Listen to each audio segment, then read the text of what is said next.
Hazrat Urwa bin Zubair states that Hazrat Zubair radiyallahu anhu says, he disputed with an Ansari who participated in the battle of Badr from the side of Allah's Apostle sallallahu alaihi wasallam.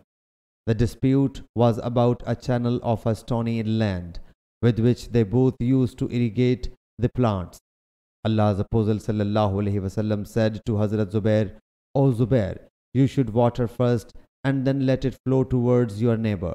So the Ansari became cross and said, O Allah's Apostle sallallahu alaihi wasallam, he is the son of your paternal aunt cousin.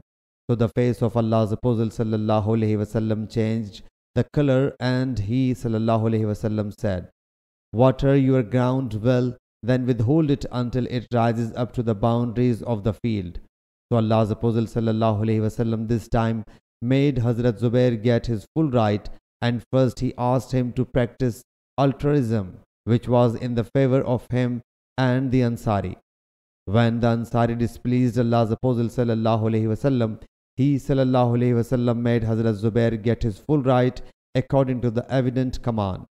Urwa narrates that Hazrat Zubair radiyallahu anhu said, I think this verse, then, O beloved by your Lord, they shall not be Muslims until they make you a judge in all disputes among themselves, has been revealed in this connection. Sahih Bukhari Hadith number 2708.